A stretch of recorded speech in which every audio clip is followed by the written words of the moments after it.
هذا القرآن يوحدنا لطريق الخير يوجهنا۔ اب جادو ہونے کے بعد پھر کیا ہوتا ہے؟ اب جادو جو ہے یا جو بلیک میجک ہے، کالا علم جو ہے، وہ نظر تو آتا نہیں ہے، وہ فزیکلی کچھ بھی نہیں نظر آتا کہ یہ کیا ہے اور کیسے ہے اور کس طرح سے ہے، وہ پتہ تو اس کا چلتا ہی نہیں ہے، کیونکہ وہ دکھائی ہی نہیں دیتا، وہ سنائی نہیں دیتا، وہ محسوس نہیں ہوتا، ہاتھوں سے پکڑا نہیں جا سکتا۔ تو پھر کیا ہوتا ہے؟ اس طرف بندے کا دھیان نہیں جاتا، وہ سوچتے پتہ نہیں کیا بات ہے، مارکیٹ کی پوزیشن ہے یا میری کوئی غلطی ہے یا مجھ سے کو جو کام کر رہا ہوں اس میں کو نہیں، میں لوگوں کو وہ دے نہیں سکتا، وہ اس طرح کی اس کی پوزیشن ہو جاتی ہے، لیکن وہ روحانیت کی طرف نہیں آتا۔ اس لیے نہیں آتا کہ اسے پتہ نہیں ہے جس طرح جسم کا علاج ضروری ہے اسی طرح روح کا علاج بھی ضروری ہے۔ روح جو ہے وہ تخلیق کردہ ہے میرے اللہ کی، اس کا بھی علاج ضروری ہے۔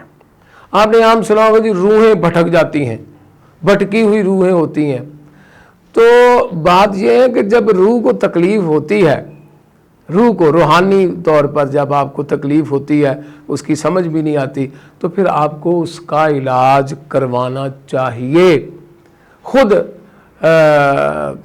نبی کریم علیہ الصلوۃ والسلام پر یہ ترمذی شریف کی حدیث ہے کہ آپ بیمار ہو گئے، آپ بیمار تھے، تکلیف میں تھے، مرض تھی، بیماری تھی، تو حضرت جبرائیل علیہ السلام آئے اور جبرائیل علیہ السلام نے آپ کو، نبی کریم علیہ الصلوۃ والسلام کو دم کیا۔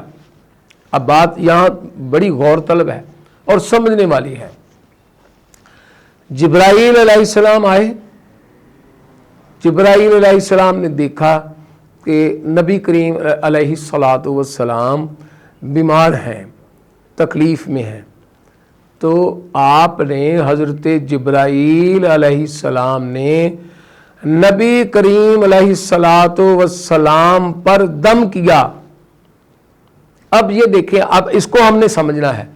اب مقام تو شان نبوت کا ہے، مقام تو رحمت للعالمین کا ہے، مقام تو یہ ہے کہ آپ کا نام نامی اس میں گرامی ہی شفا ہے، آپ کی زبان سے نکلنے والی ہر چیز، ہر دعا قبول ہوتی ہے، ٹھیک ہے، لیکن اب آپ نے خود تو دم نہیں کیا اپنے اوپر، آپ نے خود دم نہیں کیا اوپر، جبرائیل علیہ السلام نے دم کیا۔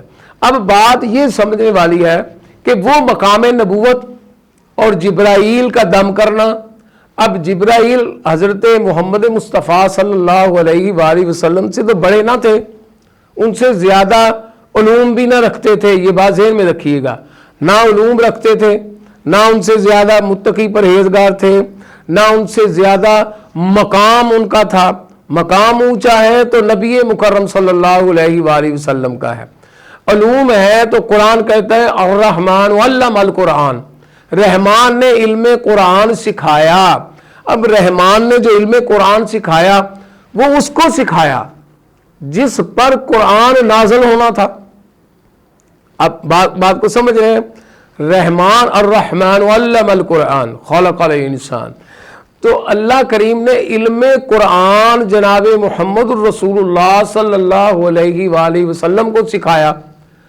اب اس قرآن میں ہر چیز موجود ہے، اللہ نے فرمایا میں نے ہر خشک و تر چیز کا بیان اس قرآن مجید میں بتا دیا ہے، لیکن دم کس نے کیا؟ جبرائیل علیہ السلام نے کیا۔ اب اس کا معنی یہ ہے کہ اگر آپ کسی مقام، کسی منزلت پر، کسی بلندی پر، کسی اعلیٰ عہدے پر آپ بیٹھے ہیں، اللہ نے آپ کو بٹھایا ہے، تو اس کا معنی یہ نہیں ہے کہ آپ اس عہدے پر، جس عہدے پر بھی آپ فائز ہیں، وہ دنیاوی ہو یا دینی ہو، تو آپ اس پر جب فائز ہو گئے، آپ بیٹھ گئے، اس سیٹ پر بیٹھے ہیں، تو آپ پر کسی جادو کا، بیماری کا، تکلیف کا، کسی ٹونے کا یا مرض کا علاج، اثرات نہیں ہوں گے، اثرات ہوں گے، 100% ہوں گے. اگر کسی نے کیا تو وہ بھی ہوں گے, اگر مرض ہے تو وہ بھی ہوں گے. اب اس سے ایک اور بات سمجھ آئی جو میں پہلے بھی غالباً عرض کر چکا ہوں کہ قرآن شفا ہے, قرآن شفا ہے. اب جبرائیل علیہ السلام نے کہا, جب دم کیا تو جبرائیل علیہ السلام نے جو دم کیا ہوگا اس میں کوئی اللہ کا نام لیا ہوگا. اگر دم کیا ہے تو کوئی پھونک تو ماری ہوگی, اگر دم کیا ہے تو نگاہ تو کی ہوگی, اگر دم کیا ہے تو ہاتھ تو بڑھایا ہوگا, اگر دم کیا ہے تو ان میں سے کچھ نہ کچھ ایسی حرکات و سکنات دیکھنے والی, ہاتھ رکھنے والی, دعا والی, پھونک والی, یہ ساری کی ہوں گی, ان میں کوئی نہ کوئی ضرور ہوگی. تو جو دم ہوتا ہے, جو روحانی علاج, یہ دور سے بیٹھے بھی ہو جاتا ہے.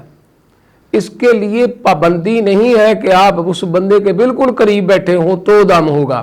ہاں, آپ دور بھی اگر بیٹھے ہیں, کتنی بھی دور بیٹھے ہیں, اس کی آپ مثال بے شمار مثالیں ہیں. اگر میں ان کی دوں مثالیں تو قرآن مجید بھی مثالیں موجود ہیں کہ موجود نہیں لیکن بلانے پر آئے. جیسے ابراہیم علیہ السلام نے پرندے بلائے تو وہ آئے, پرندے آئے, بلایا اور آئے. اور وہ پرندے تھے جو قرآن کہتا ہے کہ ان کو ابراہیم علیہ السلام نے کاٹ کر ایک دوسرے میں ان کا قیمہ ملا کر مختلف پہاڑوں پر رکھ دیے, پھر ان کا نام لے کر ان کو بلایا تو وہ پرندے اڑ کر آ گئے. اس کا معنی ہے کہ وہ آواز جو وائس ہے وہ وہاں تک پہنچی, انہوں نے سنا اور سن کر وہ ابراہیم علیہ السلام نے سنا تو وہ زندہ ہو گئے. وہ جو مردہ تھے, مر گئے تھے, کٹ چکے تھے, قیمہ بن گیا تھا, ایک دوسرے میں جسم جو تھا وہ قیمے کی صورت میں مکس ہو گیا تھا. لیکن جب حضرت ابراہیم علیہ السلام نے بلایا تو پھر وہ پرندے اڑ کے آئے. ان کے جو جسم تھے وہ یقیناً جڑ گئے ہوں گے, اور کس طرح جڑے ہوں گے وہ میرے اللہ کی قدرت ہے, کیونکہ میرا اللہ قادر مطلق ہے. میرا اللہ ان اللہ علی کل شیء قدیر کی شان کا مالک ہے. وہ کس طرح اڑ کے آئے اور کس طرح یہ سارا جو ہے وہ سسٹم چلا, یہ سارا پروسیس ہوا. اسی طرح جب آپ دم کریں گے, کسی کو بھی دم کریں گے دور بیٹھ کر یا قریب بیٹھ کر فون کے ذریعے. اب دیکھیں ایک بات کو اور سمجھیں, ہم یہ ٹیلی فون ہے, اس کے ساتھ وائر نہیں ہے. موبائل ٹیلی فون پہلے وائر ہوتی تھی, جو گھروں میں فون ہوتے تھے ان پہ وائر ہوتی تھی, وہ تار لگی ہوئی ہوتی تھی, تار آتی تھی, وہ لگتی تھی, کنیکشن بن جاتا تھا. پھر وقت نے پلٹا لیا, ایجادات نیو ہوئیں, نئے تجربات کیے گئے, تو کیا ہوا, یہ موبائل آپ کے ہاتھ میں آ گیا. اب جو پہلے شروع میں موبائل تھا وہ اتنا بڑا موبائل تھا اور وہ بڑا بھاری تھا. یعنی اس وقت کئی لوگ ایسے تھے, وہ جیبوں میں نہیں آتا تھا, وہ تھیلوں میں رکھتے تھے, تھیلا ہوتا تھا اس میں فون رکھا ہوتا تھا. تو وہ دور بھی آ گیا. پھر وہ دور بھی آیا کہ ہمارے پاس موبائل آ گئے. اب وہ موبائل بٹنوں والے تھے تو اس سے وہ بٹن دباتے, وائر ختم ہو گئی ہے, وائر پیچھے رہ گئی, وائر ختم ہو گئی. اب وائر کے بغیر موبائل آ گئے. وائر کے بغیر جو موبائل آئے ان میں بٹن تھے, ہم نے ان کو بٹنوں کو ٹچ کیا تو وہ کال جو مل گئی. اب وائر نہیں ہے, اب ویوز ہیں. ویوز وہ ویوز ہیں جو آپ کی آواز کو دوسرے کے فون تک لے کے جاتی ہے, مگر آپ کے پاس ایک آلہ موجود ہے. آپ کے پاس ایک آلہ موجود ہے, اور اس آلے کا یہ انسانی دماغ ہے نا جس نے یہ سوچا. اور یہ کیسے سوچا, انشاءاللہ پھر کسی اور پروگرام میں اس پر بات کریں گے. یہ کیسے سوچا اور کیسے ہوا, کن کن چیزوں پر تجربات کیے گئے, آیات قرآنی کون سی لی گئیں اور احادیث نبوی کون سی لی گئیں, کیا کیا واقعات لیے گئے, پھر ان پر تجربات کیے, ایکسپیریمنٹ کیا. ایکسپیریمنٹ کرنے کے بعد پھر موبائل ہاتھ میں آ گیا. جی یہ وائر کے بغیر بھی چل سکتا ہے. اب بٹنوں سے چلا, اب پھر آگے وقت آیا, پھر وقت پلٹا. اب پلٹ کے کیا ہوا, ہمارے پاس سکرین والے موبائل آ گئے, وہ ان میں سکرین بنی ہوئی ہے. اب ہم نے وہ سکرین والے موبائل چلائے, اب اس میں تصویر نہیں آتی تھی, پکچر نہیں آتی تھی. اب پھر وقت پلٹا, پھر ہمارے پاس وہ موبائل آ گئے. اب ہمارے پاس وہ آئی فون، وہ موبائل چل رہے ہیں جو آپ کے ہاتھ میں ہے، لیکن آپ اس بندے کو لائیو دیکھ رہے ہیں. آپ اس بندے کو جو آپ سے فون پر بات کر رہے ہیں، آپ اس کو سامنے رکھا ہے، وہ آپ کی پک دیکھ رہا ہے، آپ کی پکچر دیکھ رہا ہے، آپ اس کی پکچر دیکھ رہے ہیں. اب یہ پوزیشن بھی آ گئی. اب یہ دیکھیں کہ یہ سائنس کی ترقی ہے جو بڑھ رہی ہے، لیکن سائنس ابھی تک بچی ہے. ابھی سائنس نے اتنی ترقی نہیں کی کہ وہ بہت عروج پر آ جائے. یعنی سائنس یہ کہتی ہے کہ ہم نے ریسرچ جو ہے وہ کمپلیٹ کر لی ہے تقریباً، لیکن آگے جا کے ایک بلیک ہول آ رہا ہے، ایک کالا دائرہ، ایک بلیک ہول. وہ اس ٹائپ کا ہے کہ اس سے آگے کی ہمیں سمجھ نہیں آتی کہ یہ بلیک ہول کیا ہے. بلیک ہول کیا ہے؟ اب دو چیزیں ہیں، اس کو آپ سمجھیے گا. ایک حدیث بیان کرتا ہوں. نبی کریم علیہ الصلوۃ والسلام نے فرمایا، میری امت کے اولیاء پوری کائنات کو اس طرح دیکھیں گے جیسے ہاتھ کی ہتھیلی پر رکھا ہوا ایک رائی کا دانہ. میری امت کے اولیاء جو اللہ کے ولی ہیں، جو اللہ کے برگزیدہ بندے ہیں، وہ اپنے ہاتھ کی ہتھیلی پر دنیا کو دیکھتے ہیں. اب ہمارے پاس موبائل آ گیا نا، یہ اینڈرائیڈ ہے، یہ موبائل آئی فون ہے، ہم اس پر، وہ ہتھیلی ہے، سمجھے آپ، وہ سمجھے وہ فون جو ہے وہ ہتھیلی ہے. اب اس ہتھیلی پر ہم پوری دنیا کو دیکھ سکتے ہیں. ہم اس ہتھیلی وہ جو ہاتھ ہے، ایک وہ ہاتھ جیسا ہے، اس سے چھوٹا سائز ہے یا بڑا ہے، جب ہم اس کو دیکھتے ہیں پوری دنیا کو دیکھ رہے ہیں.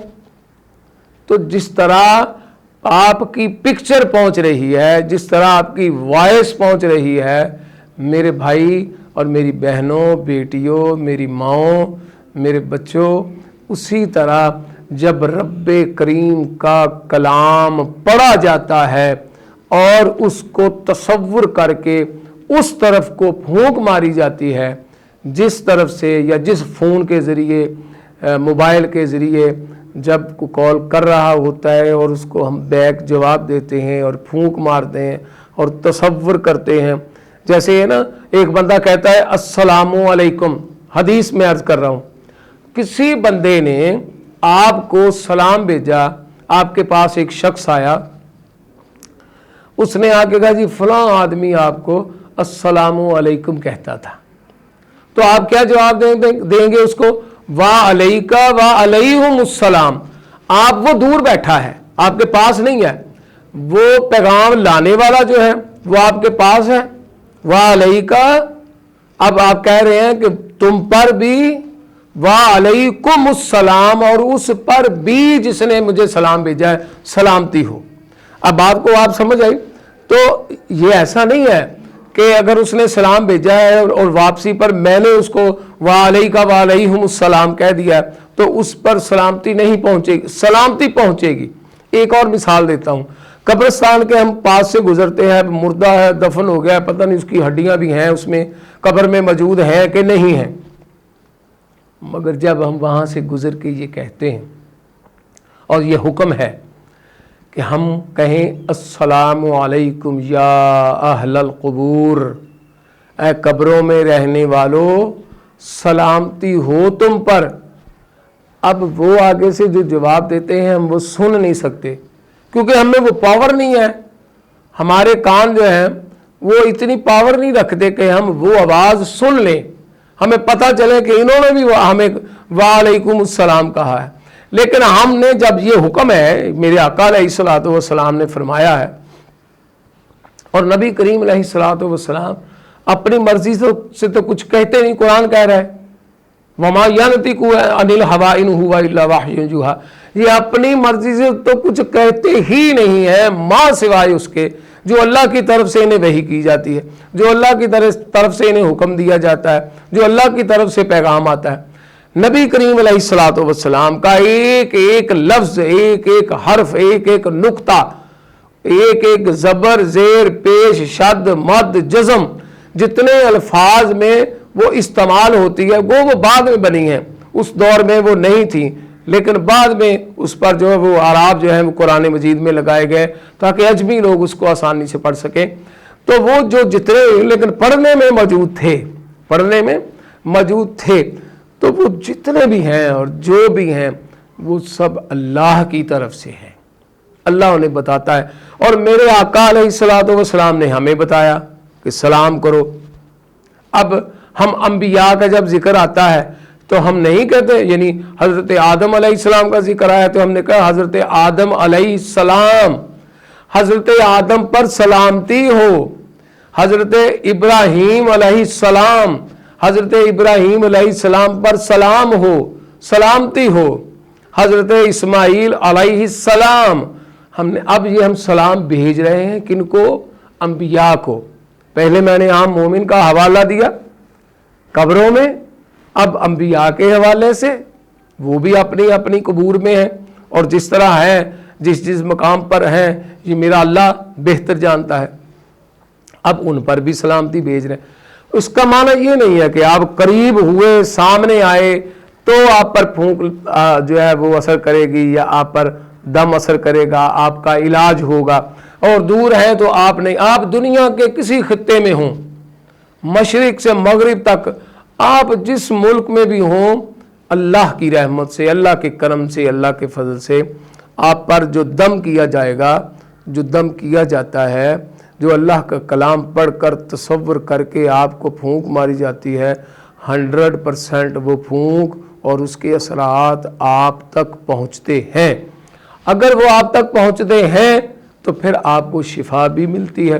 اگر آپ کسی ایسی مرض میں ہیں جس کا علاج دم ہے، جیسے میں نے حدیث بیان کی کہ جبرائیل علیہ السلام نے نبی کریم علیہ السلام کو دم کیا، جادو کے حوالے سے بھی میں نے عرض کر دی تھی کہ حضرت علی المرتضیٰ شیر خدا، انہوں نے جا کر وہ پتلا نکالا اور وہ سیاں نکالیں۔ تو میرے بھائیوں، بہنوں، دوستوں، یہ ساری چیزیں اثر کرتی ہیں۔ ہم دعا کریں گے، آپ میرے ساتھ دعا میں شامل ہوئیے گا، اللہ کریم ہم سب کی پریشانیوں کو دور فرمائے۔ اللہم صلی علی سیدنا و مولانا محمد وعلی آل سیدنا و مولانا محمد واصحاب سیدنا و مولانا محمد وبارک وسلم وصلوا علیہ۔ ربنا ظلمنا انفسنا وان لم تغفر لنا وترحمنا لنکونن من الخاسرین۔ لا الہ الا انت سبحانک انی کنت من الظالمین۔ رب اغفر وارحم وانت خیر الراحمین۔ اللہم اکفنی بحلالک عن حرامک واغنینی بفضلک عمن سواک۔ وصلی اللہ تعالی علی خیر خلقہ ونور عرشہ محمد وعلی آلہ وصحابہ اجمعین برحمتک یا ارحم الراحمین۔ اپنا خیال رکھیے گا۔ بندہ نچیز نذیر احمد چشتی کو اجازت دیں۔ السلام علیکم ورحمۃ اللہ وبرکاتہ۔ هذا القرآن يوحدنا لطريق الخير يوجهنا